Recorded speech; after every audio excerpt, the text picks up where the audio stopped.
Can Africans truly run their own affairs without a need for foreign aid?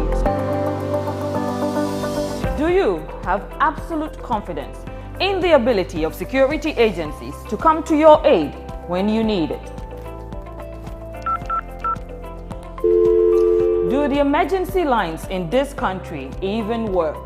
For answers to these and more, join me, Noang Falong, on MX24.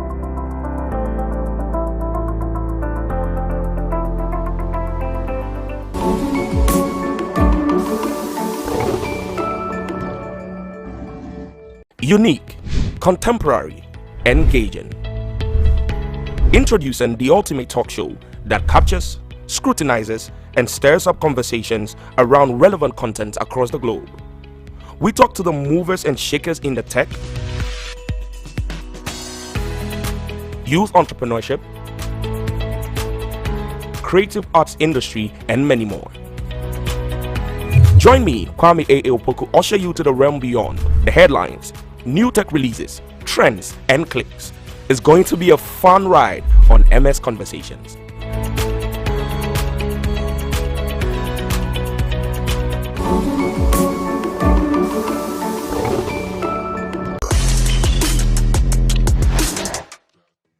What we do has consequences, intended and unintended.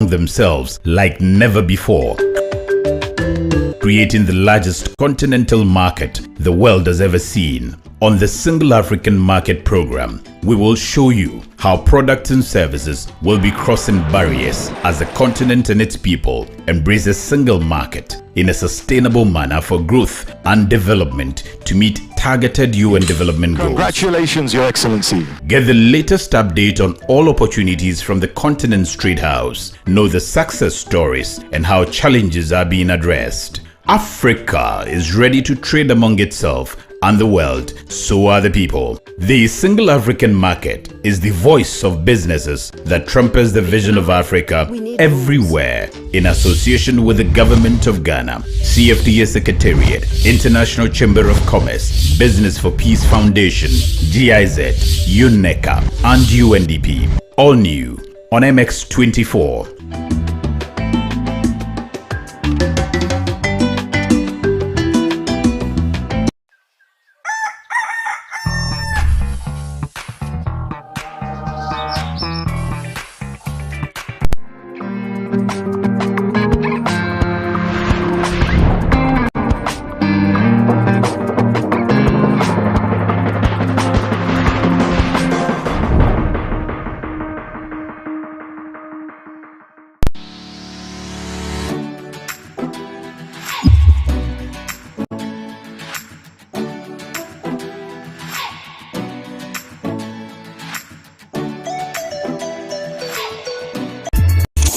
Jack, information will reassure, and the way information they that be why for join me on MX24. See, wherever the topics they, the stories they on social media, we are going to comb through the annals of the internet. We will disintegrate all the topical issues on social media. You see, when it comes to social media, you know how we do it, right? So yes, join the conversation because you know what, it is about to go down.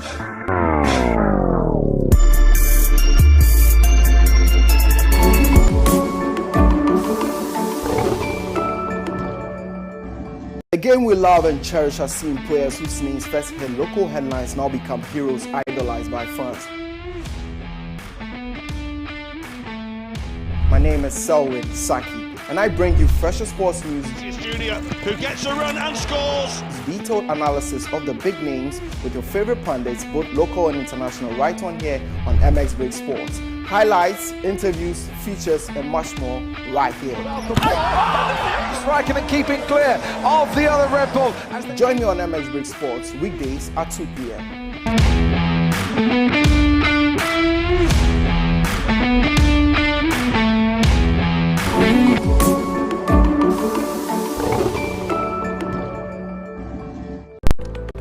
What questions are on your mind? Does partisanship permeate every aspect of Ghanaian life? Can Africans truly run their own affairs without a need for foreign aid? Do you have absolute confidence in the ability of security agencies to come to your aid when you need it? Do the emergency lines in this country even work? For answers to these and more, join me, Noang Falong, on MX24.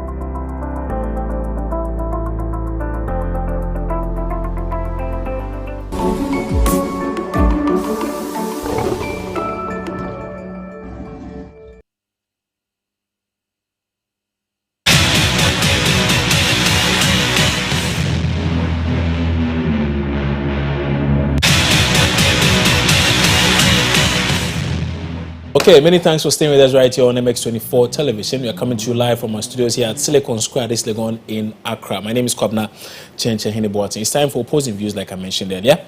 And today we want to focus on that very issue which is affecting a lot of students at the technical universities. A lot is happening, and teachers there say they are no longer going to teach. They are not going to hold their end of the bargain because governments, successive governments, because they date the situation as far back as 2006. So successive governments have failed to live up to their end of the bargain. So they do not see the reason why they should continue doing that which they are supposed to do, because government again has failed. So we will take a look at quite a number of issues, try and understand what their concerns are, speak to the many stakeholders who around which this issue revolves, and try and get some answers and take a look at the way forward. But let's first start with a summary of what the issues are. So the teachers have been holding a press briefing, trying to iterate quite a number of reasons why they are not stepping foot in class. Let's take a listen to them first. Somewhere 2005, TUTAG went on strike for 9 months. If our issues are not resolved, we are ready to break that record. Of all these frustrations, TUTAG continued to demonstrate good faith with government over the years on these issues, but has now, and unfortunately so, come to realize that government, together with its agencies, is simply unwilling to fulfill its part of the bargain. For this reason, ladies and gentlemen, TUTAG is left with no option than to declare an indefinite partial strike with effect from Monday, 14th June 2021. By this declaration, TUTAG members should not engage in any of the following activities. 1. Teaching, into brackets, both full-time and part-time. 2. Invigilation. 3. Marking of examination scripts and submission of results. And 4. Attending meetings of the technical universities. So that's the summary of what the situation is. They are suggesting that they are not going to step foot in those classrooms. They are not going to mark scripts. They are not going to teach. They won't do anything related to their profession because, again, their concerns have not been addressed. Now, what are these concerns? We'll come to that in a brief while, but I want to paint a picture of what the situation is if you perhaps visit any technical university in the country today. Let's focus on the Accra Technical University, because we do have a correspondent there. A reporter is stationed live there. Let's try and find out from him what the situation is. Joshua Tay is our man on the ground. He's joining us live now via Zoom. No, not via Zoom. He's live there on live view. So, Joshua, good afternoon. Thanks for joining us. Can you paint a picture of what the situation situation at the Accra Technical University is, because clearly, as we have been told, the teachers there are upset. They do not want to show up in class. They are rather, not keen on getting students to, understand anything that goes on as far as academia is concerned. But what is the situation as you have observed in the past several hours, as you've been stationed there? Okay, so Joshua will be joining us in a brief while. Don't worry, we'll hear from him in a short while. But like I mentioned, TUTAG has been on strike since today. Today, their indefinite strike started, but they have threatened strike action for quite a while now. It's time now for us to try and understand what their reasons are, what their concerns are, and what the situation is. We want to gauge or assess the impact of their strike on activities at the various technical universities. Like I said, Joshua Tay is a man on the ground, and he's joining us now from the Accra Technical University. Joshua, good afternoon again. And if you can hear me now loud and clear, I need you to take us through what it is you have observed since visiting the Accra Technical University for some, I think you've been there for about 3 hours now. What's the situation?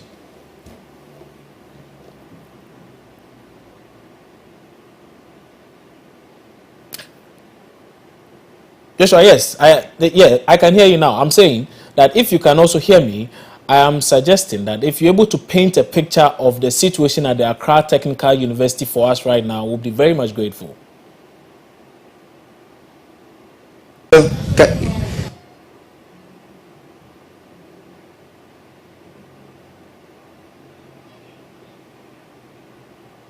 Yeah, go ahead. We can hear you. Yeah.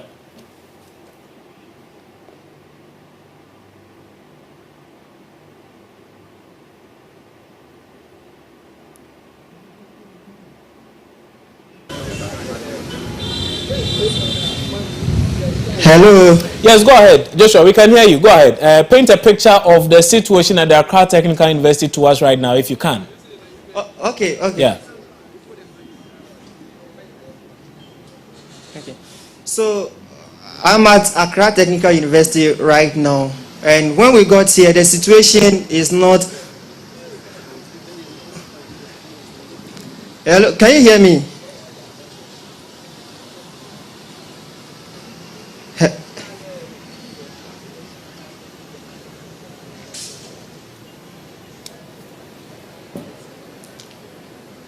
Hello, can you hear me?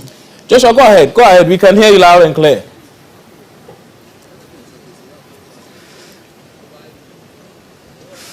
Okay, so I was saying that when we got here earlier this morning, we spoke to some of the students at the Accra Technical University regarding the strike that the TUTAG has or wanted to embark on. We also spoke to management, but management is saying that they haven't received any letter from TUTAG that their lecturers or their workers will be going on strike.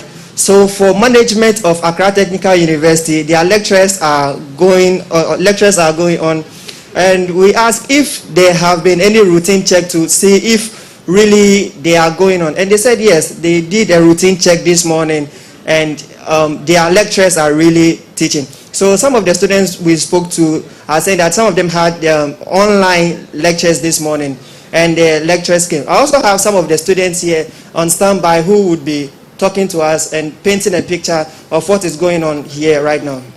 Boss, you can join me, sir. Good afternoon. Afternoon. Your name, please. Come closer. Please, your name and what course are you offering? I'm Theo Carlos, offering Science Laboratory Technician.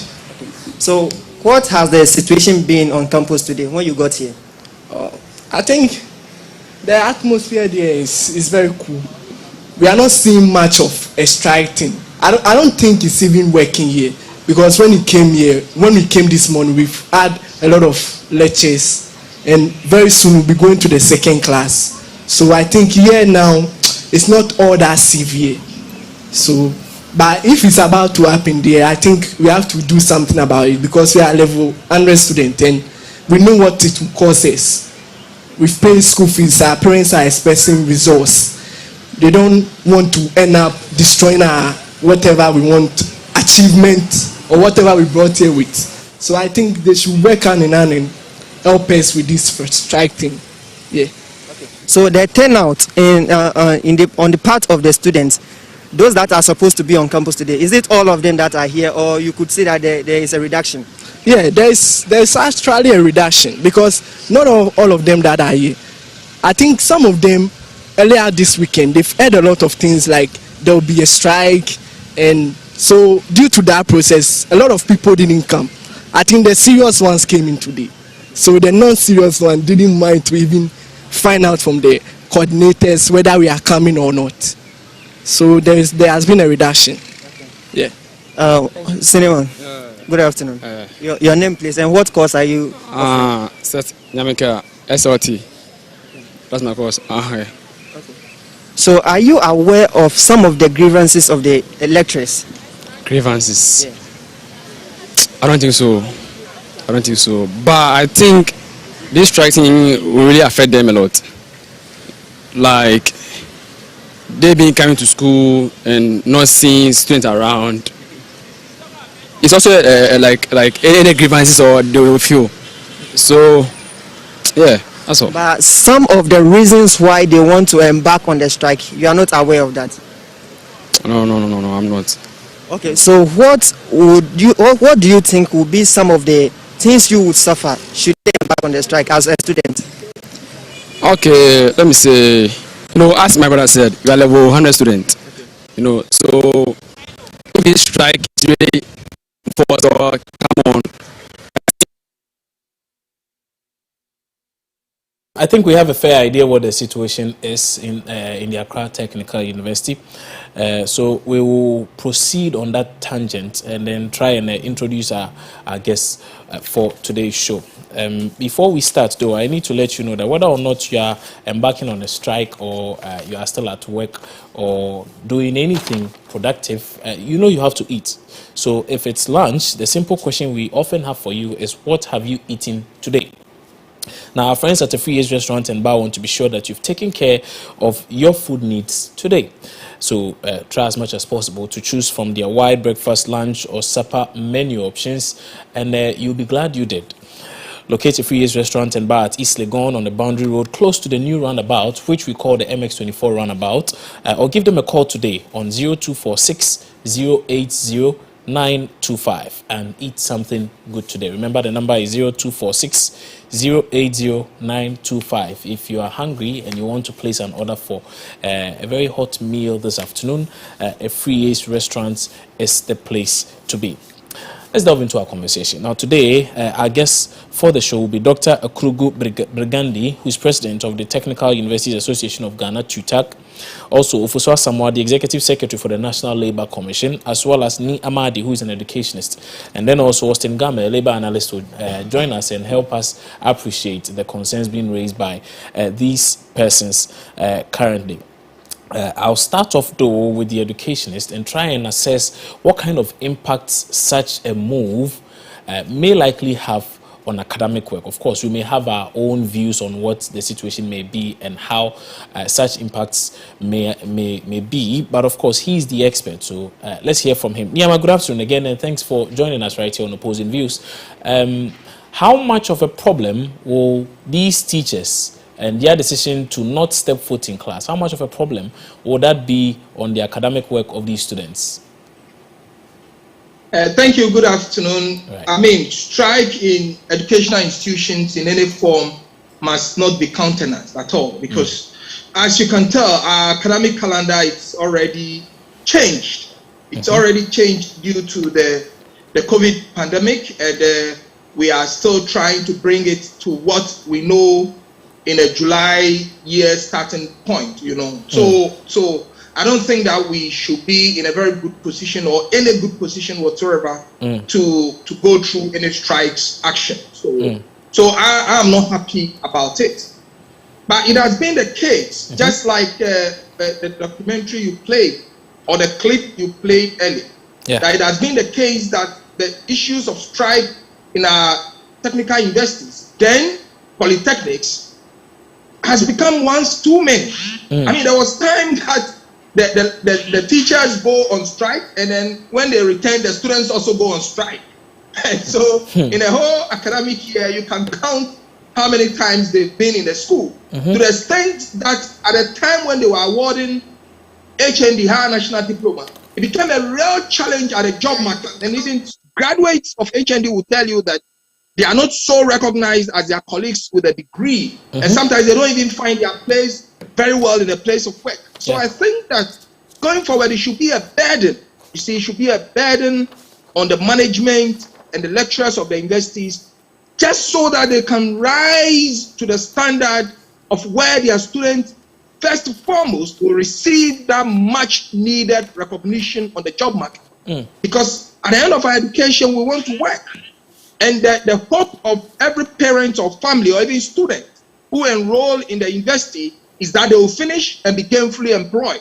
So for you to think that you will finish tertiary and you have to struggle to defend whatever certificate you've been awarded with and not gain the recognition as you want, it's a problem. Okay, so that big problem is there. And therefore, for us to have continued, as you referred to 2005, and to the extent that they're going to repeat or even overpass that record of 2005, it's not a welcoming idea at all. It's not a welcoming thing that we should let it happen. Be that as it may, it is their right to go on strike. But what are the reasons why we go on strike? And I think we can look at that when we go further in our discussion. Okay. All right. Thank you. Thank you for that submission. Rather brief, concise, and straight to the point. And you do raise some critical issues, though. But one of so there's one of the things. At a certain point in time, there was the decision to convert polytechnics into technical universities. Government went into an agreement with these teachers and several other stakeholders on the modalities of this conversion. And one of the things was that, well, teachers in polytechnics were going to be upgraded to the level of teachers at universities. And so they were due certain emoluments and certain benefits and the like. They are saying, since this action went through several years ago, successive governments have failed to live up to their expectation.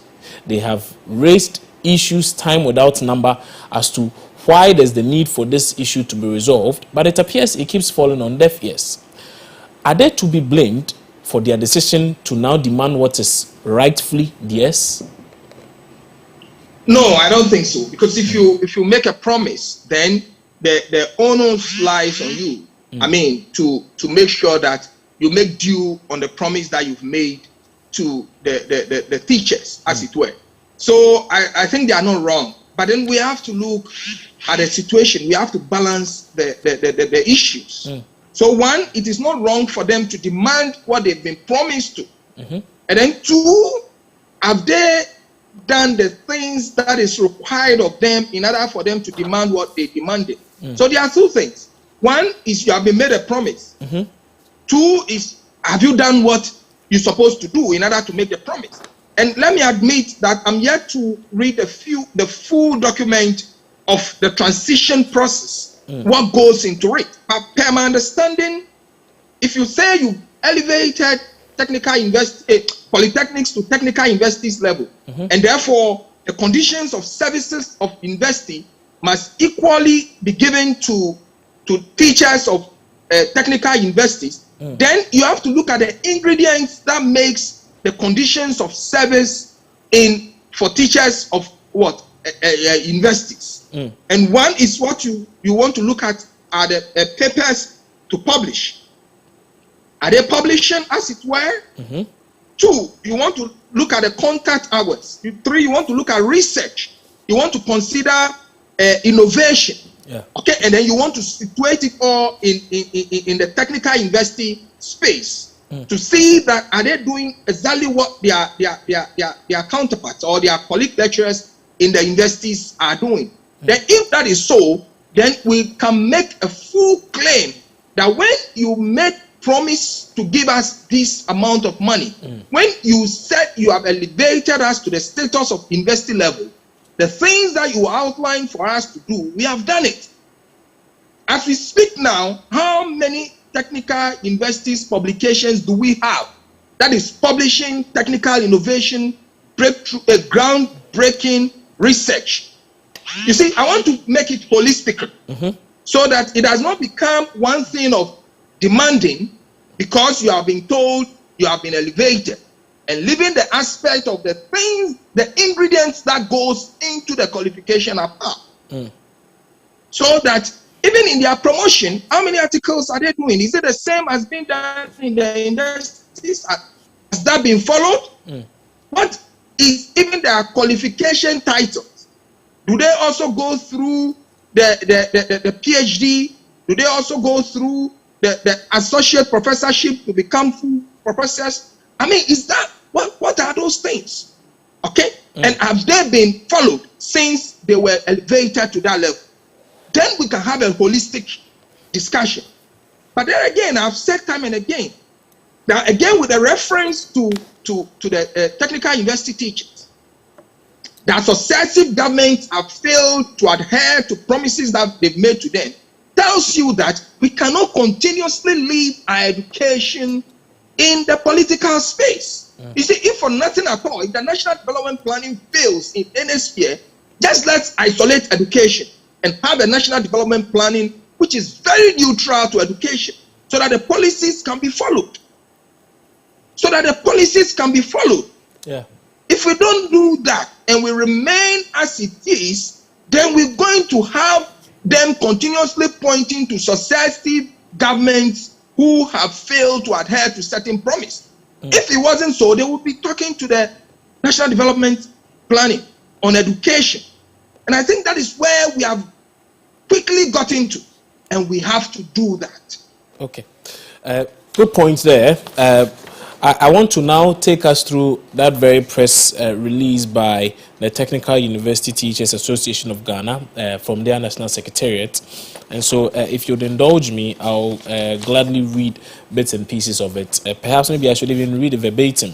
And then we can begin to pick up the issue with the National Labour Commission as well. We are trying the lines to bring in executives of TUTAG to perhaps throw some more light on whatever it is their reasons are for embarking on this industrial action. But of course, now here's the release. It says TUTAG press conference on declaration of strike, dated June 11, 2021. Ladies and gentlemen, this press conference is a very brief one because the matter to both governments and TUTAG is simple and straightforward. 1. The conditions of service for TUTAG members expired since 2006. We have since been engaging government to get us new conditions of service, but to no avail. 2. Though government has agreed in writing that we are to enjoy same conditions of service comparable to the traditional universities, that is yet to be implemented. 3. 2018-2019 research arrears due to TUTAG members has since been pending. 4. Tier 2 pension payment for TUTAG members going on retirement has since not commenced, despite repeated promises by government. Now it says TUTAG has on several occasions reminded government and the National Labour Commission on these issues, but has never received even an acknowledgement. For this reason, TUTAG is left with no option than to declare an indefinite partial strike with effect from Monday, June 14, 2021. Now, by this declaration, TUTAG members should not engage in any of the following activities. 1. Teaching. 2. Invigilation. 3. Supervision of students. 4. Marking of examination scripts and submission of results. 5. Attending meetings of the university. However, TUTAG members should continue to render community service in their capacities as lecturers. The National Secretariat counts on the cooperation of all members across the country to make this strike a successful one. Thank you. And so that is the released by the Technical University Teachers Association of Ghana. They are insisting that they perhaps want a lot more. Let's try and rope in the National Labour Commission, and Ofosu Asamoah is Executive Secretary for that very commission. He's joining us on phone. Mr. Asamoah, good afternoon. Thanks for joining us. Yeah, good afternoon. Good afternoon. So what is really the problem with TUTAG, and why are you guys showing up in our news quite a lot lately? That's the unfortunate aspect of it. Indeed. From the laboratory scientists to senior staff associations and now to TUTAG. Yeah. Anyway, that is why we were established by law to settle the issue. Well, they have got their case before us, and I think the commission sat on it. And there are a few things to be done, which I think from their press conference may not have been done. However, negotiations are going on to get them back to the classroom, whilst the government will on its part to do it so. Mr. Samoa, some say that it's like NLC usually have a template which you read from, that negotiations are ongoing, we are still in talks with them, we urge them to come to the negotiation table and the like. That's the template. Okay, we've heard that one. But do they have grounds to embark on such a strike to begin with? Let me ask this. Well, strikes are legal. I mean, it's backed by law in the country. And it's one of the ways that workers normally use to get welfare issues solved for them. Except that it has to follow a procedure. And that if you don't go with procedure, you get it wrong, it will become illegal. But at the moment, we are looking at their case. It's one of tier 2 they are talking of. Of course, the monies have been deducted, level of social security. And talking about their conditions of service, I am aware that there was ruling on it, that they be handled like the traditional universities. As to whether it has been implemented or not, that is what another question of fact. And I think we are handling it. We handle it. So if I get you correctly, so there are two things here. One is about the procedure, which we will come to in a bit, and the other has to do with the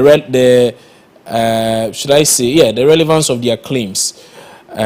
Now, you do admit that they do have some points in the things they say. Well, the relevance or otherwise of their claim is between them and their employers. That is the Ministry of Education, government acting through Ministry of Education, and then finance too. So I think that one will be handled at their level. We will deal with the legal aspect or otherwise of the strike. Okay.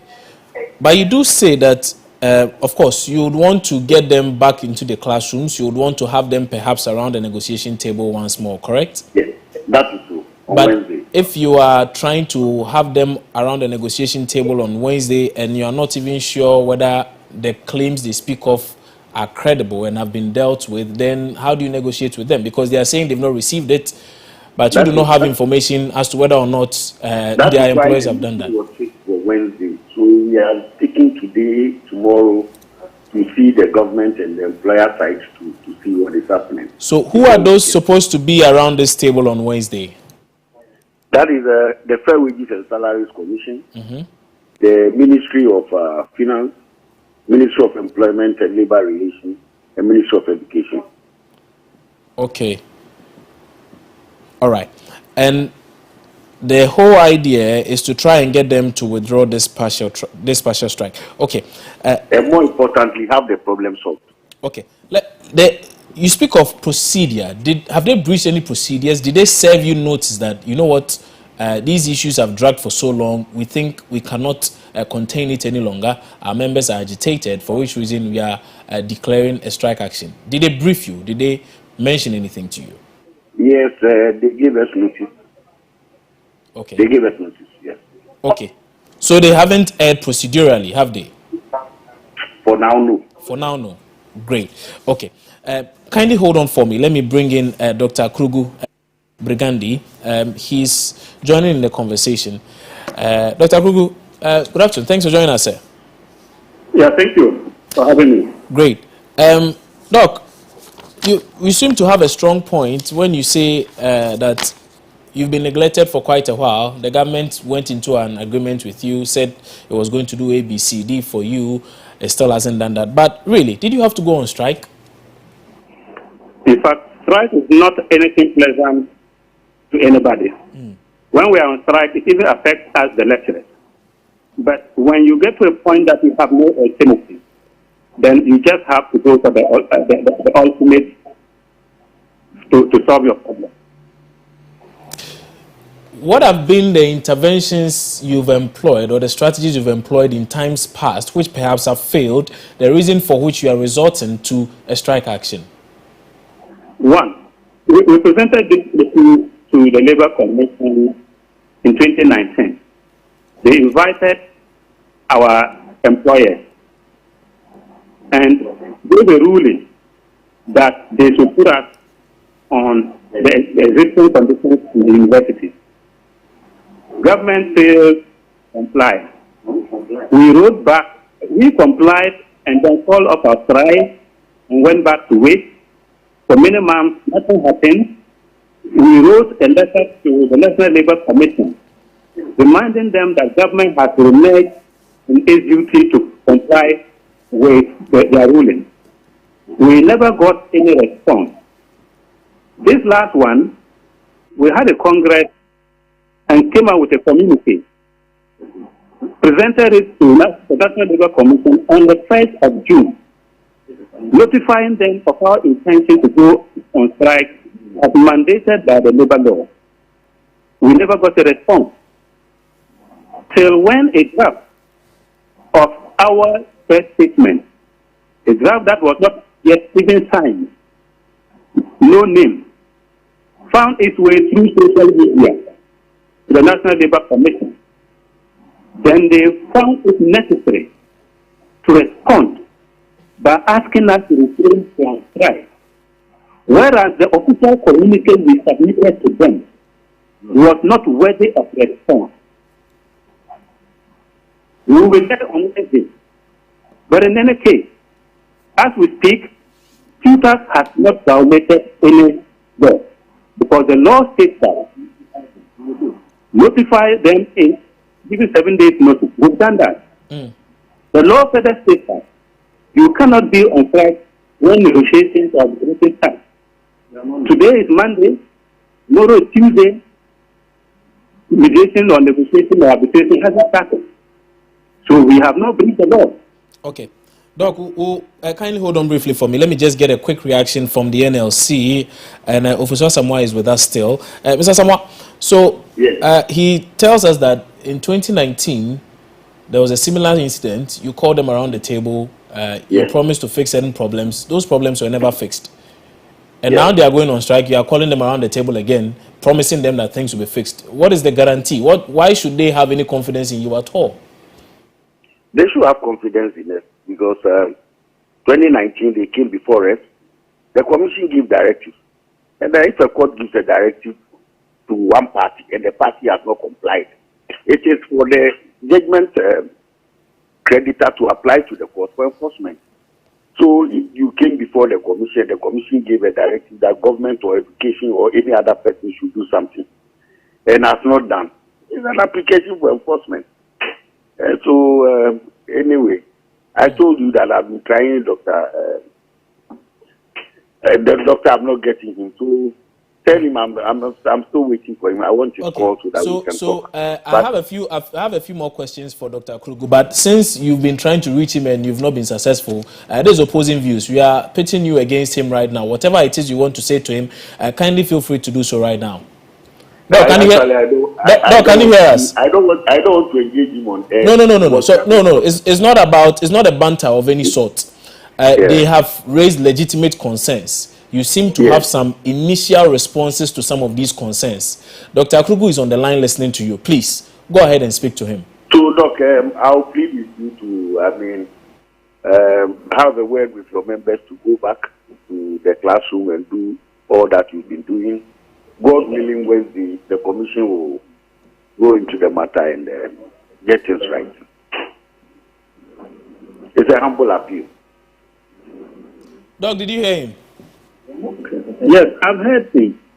You see, but the problem is that if you go to the government to put it, and government says, and we want to remind you, you didn't even respond. Then what is the guarantee that just by an appeal and that with the hope that government will respond will work? Doc, is it the case that you feel that they do not take you seriously? They don't think you people are worth their attention, and that once the thing comes out and everybody is talking about it, then they quickly do something just to save face? Is that the impression you have of the National Labour Commission? In fact, that is precisely the feeling of all 65 members in this country, over 4,000 members. That is the feeling. Clearly, Mr. Samoa, this should not be encouraging news, hearing that people you are to negotiate with do not think that you hold them in high esteem. They don't think you respect them at all, and that whatever it is you do when some of these things come up is just face-saving tactics. Mr. Sama, can you hear me? Right. Hello? Yeah, go ahead. We can hear you now. You see, there's an Assam proverb that when a woman takes long in the bathroom, perhaps it's not the beauty of the bath. This woman has taken too long. Mr. Sama, as for this woman, it has taken too long, and the bathhouse is flooded even. Their concerns have been in the pipeline for far too long. Don't you agree? In responding to their letter, we must make sure that we have everything right, because whatever we say, it's more or less a directive or a law. Of the several things you want to get right, how many of them have you gotten right at this point? Oh, about 70%. What are these 70% things? Because they raise quite a number of issues. I have them here, 4 major issues. So that would suggest that about 3 out of 4 of these issues have been dealt with, right? I don't want to take the wind out of the field. No, we are not taking anything out of anything. You are saying that you've dealt with over 70% of their issues.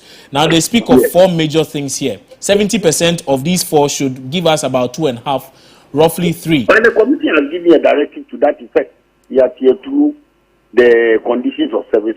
They know it. The commission has given directives. They have said the matter before.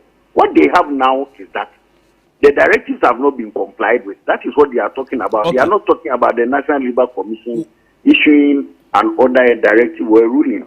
That has been done. The question is implementation now. Okay, so you are saying the NLC cannot be blamed for the lack of enforcement of these directives. Is that the case? No. You cannot blame us. Who then should we hold accountable?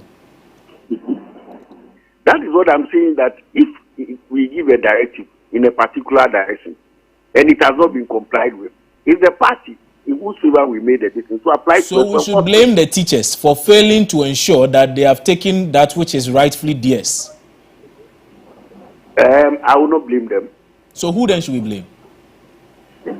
Let's not blame anybody. No. So somebody must take the responsibility. You can't say let's not blame anybody. Okay. Well, but your point is made, Dr. Krugu. So if you have gotten all of what it is, or at least majority of the things you sought, and you have failed to ensure that you get that which is rightfully yours, why are you disturbing your students? Why are you cutting short their academic life?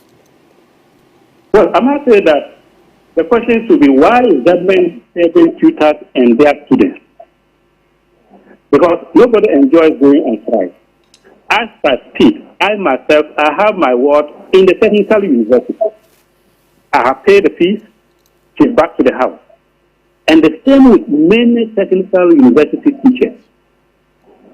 When we go on strike and the academic calendar is disrupted, we all face the consequences, because as lecturers, we need time to do research, and we do that during holidays.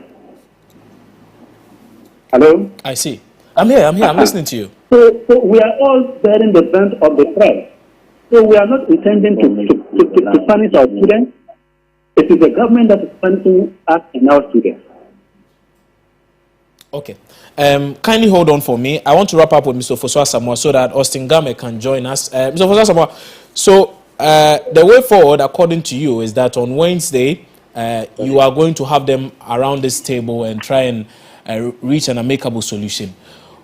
How are you going to arrive at that solution? Because from what you say, you've done what you are supposed to do. So what more are you going to say at this roundtable session? Yeah. Well, that will be for the commissioners to determine. When they sit, the 7-member commission will sit on Wednesday. So yours is just to bring the parties to the table and watch them deal with the issues. You are no longer involved. That is true. Okay. All right. For now. All right. Mr. Asamoah, many thanks for your time on Opposing Views on MX24 today. We are really grateful you took time off to join us. That's Fosu Asamoah, the Executive Secretary for the National Labour Commission. He joined us with those thoughts there. We'll be bringing a labour analyst into this conversation pretty shortly, but let me hear the views of Niyama Adi, an educationist who has been monitoring closely our conversation with the TUTAG President as well as the National Labour Commission Executive Secretary. Mr. Amadi, so you've heard the conversation thus far. Any comments? Let me start with that first. Yeah. Yes, I heard the TUTAG president spoke so eloquently, and he did not miss his words at all. And yes, they're demanding what they have been promised, and they are not wrong to do that. But I mean, for me, the issues still remain, and I'm looking more into educational qualities. Okay, and one of the things is I would ask of is the national research policy, because I mean, you can't run a university and we cannot account for what research and innovation is going on there. I mean, these are technical universities. I mean, what are the research? What are the innovations that we seeing from there? Because if you pay money for it, let me get you to hold on briefly, because that point you're making is a very solid point. And so, Dr. Kruger, let me bring you in here. Niamadi raises a very critical point of research, particularly research pertinent to your very sector, technical universities. Now, you are claiming that your research arrears for 2018-2019 academic year remains outstanding. Now, what Niamadi, the education is suggesting is that we have not even seen any research you people have done, yet you are demanding so much. Well, that is really interesting. But I don't know the kind of research we made into the research that do you people do research? Have you done anything? Have you put out publications? Is there anything to show for all of this you are demanding? If we don't publish, how do we get promoted? Why should we be complaining that why are others publishing for and getting promoted and we are required to publish things? At the university, at the technical university, we have professors, we have doctors, associate professors, and all that. How do we get access to these publications? Because I haven't seen them. Niama, the education says he hasn't seen them. And so, where are they? I don't think we submit our publications to the media. They are at the appropriate places. Where are those appropriate places, please? We will find them. Where are the appropriate places? Those who promote, who approve our program. Are you the only one speaking, or I can hear others in the background? Oh, it's just my organizing secretary. Okay. I thought you were conferring on the answers to give, but that's fine. Let's hear you. Oh, no. Okay, that's just fine. That he's also listening and making his comment. Okay. Yeah, so yes. I'm saying that, and this is very important, because yes, it could be the case that you are really doing a lot of fantastic work, but if those works are not available for people to even take a look at, because the whole reason for converting the polytechnics into technical universities was because of the technical nature of what you do. And so such publications, one would expect, could be very, very monumental to a lot of things we are doing here. The government is already on a drive to try and industrialize a lot of things we are doing in the country today. So such material should be readily available. Would you not agree with me? But you also agree with me that in this part of our world, nobody values academic research. You come out with a finding and gathers that in the shelf. It is not only... So because it gathers that, you've stopped publishing them, but you are still taking the money? We are publishing them. Okay. We are publishing them, and if you want them in the public domain, in terms of what the public should benefit from it, it will depend on what one is doing and what he needs, what information he needs, what research report he or she needs. Okay. To make a request, I'm asking this question. No, I'm asking a rather simple question. Where can we find these publications? You can find them with the various institutions where they apply, where members apply for promotions. When you are to apply for promotion, they attach your publication. Send them for external assessment. Then after, so if you contact the technical university, you'll find them. If you contact our regulatory bodies that approve of our promotions, you'll find them. Okay, so essentially we should check with the various technical universities and we'll get them. Or the Ghana Tertiary Education Commission. Okay, Ghana Tertiary Education Commission, that's fine. So I would advise my friend to extend his research to that place. That's fine. At least now you are giving us a place to search. So we'll go and search. If we find them, we'll come back to you. If we don't find them as well, we'll come back to you. Niama, please, you can proceed on your points. Yes. Sorry, I had to interject. Okay. Yeah, thank you very much. I think there was a little misunderstanding or miscommunication there. I was advocating for a national research policy where research from the various technical universities will go for approval, and then the monies that they're preparing for will be released on that basis, so that we have a pool, a national pool. I mean, as he was saying, it was easy for him to have said, I will enter into this portal, and then all our research will come out for you to see. That would have been an easy thing if we have the national research policy and a big portal sitting there where we can all access and retrieve the research that they do. But having said that, you know, there are various ways to communicate research. One is where you publish into the technical journals, which Dr. Krugu was referring to, the technical journal. Then you bring the communication down to what we are doing. Yeah. So that part of the work of the universities is to engage the media in communicating the research that they are doing. I mean, technical universities, we're still building the same way we build it. We're still having wooden bridges and all those things. We want to see what innovations are coming from there. Yeah. I mean, for me, that's what I'm asking for. The qualities in there. The second point is got to do with accounting of the investors. The accounting of the technical investors. How have we fared on that level? And then the third point is got to do with appointments. Appointments into vice chancellorship, appointments into heads of the various institutions. You see, so three things for me: national research policy for technical investors, accounting for the technical investors, and appointments of the technical investors. I'm saying that if we can get these things out of the politics and place them on the national development agenda, where they run under strict monitoring and evaluation, these kind of things will not happen. Right. These agitations will not happen, because at the end of the day, the students are going to suffer. And if on Wednesday the teachers are given what they want on Wednesday, the hours that the students have suffered, how do they get it back? We say we're going to add it on to them, but that is not always the case. Okay. See the point. Right. That is my worry. Solid points there, Niamadi. And as usual, I'm very much grateful to you for joining us for this conversation. Let me wrap up with Dr. Krugu on this. Doc, so Wednesday, do you intend going for this roundtable discussion? Yes, we'll be there. Okay. I presume then that by Wednesday, this strike action of yours would have been put on hold, if for nothing at all. That will depend on what happens at the National Labour Commission. No. You said you are law-abiding citizens. You say you go according to whatever it is the law says. The law says that if you are going for such negotiations, you must not be on strike. And so if you have decided to go on Wednesday, you cannot be on strike on Wednesday. If we start negotiations on our conditions of service on Wednesday, that will be fine for us. But that's why you are going there on Wednesday. Is that not the case? It has not been stated that we'll be starting with negotiations on our conditions of service. But why are you going there on Wednesday? They are inviting us for a meeting. Yes, and the meet, one of the things to discuss includes your conditions of service. So why are you maintaining this strike action? Discussion is different from negotiation. Ah, I see. Yes. Probably they are just calling our employers to ask them why they didn't, they are not paying us or they are not listening to us, and maybe they should go back and listen to us and things like that. So there remains the possibility that this strike will drag on even after Wednesday.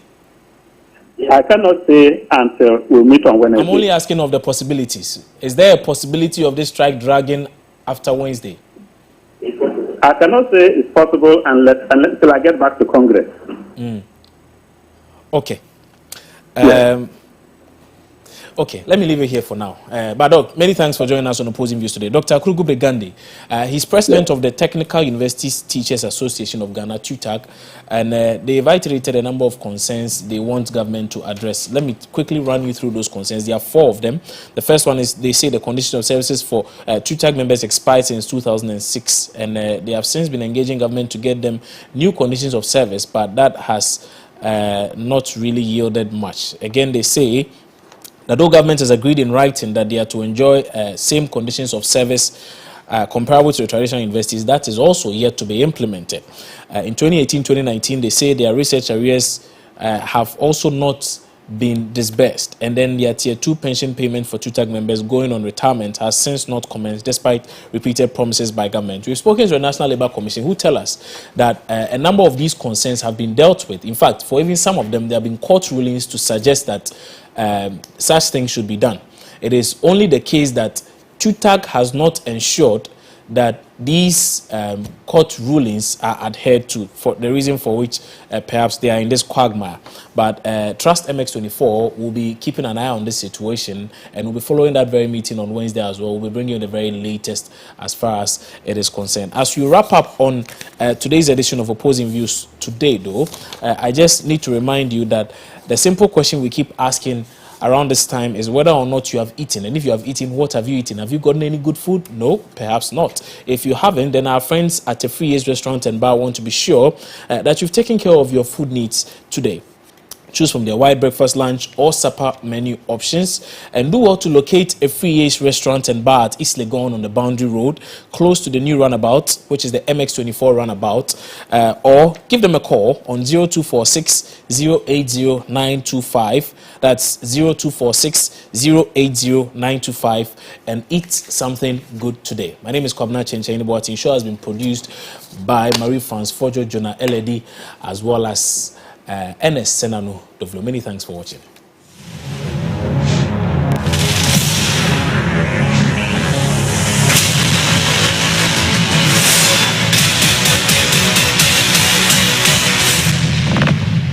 Pepsodent introduces charcoal and lemon essence.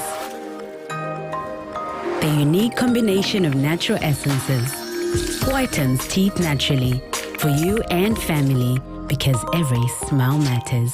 Unique, contemporary, engaging. Introducing the ultimate talk show that captures, scrutinizes, and stirs up conversations around relevant content across the globe. We talk to the movers and shakers in the tech, youth entrepreneurship, creative arts industry, and many more. Join me, Kwame A. Opoku, usher you to the realm beyond the headlines, new tech releases, trends, and clicks. It's going to be a fun ride on MS Conversations.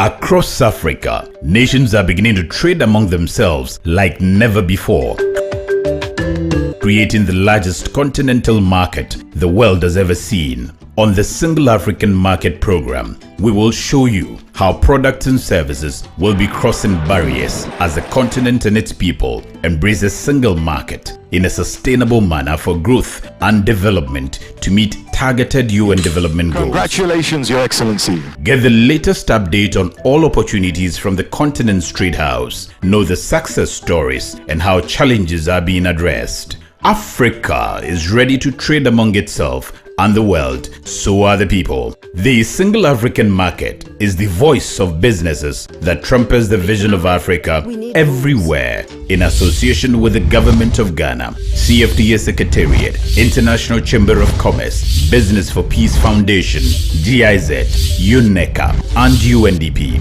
All new on MX24.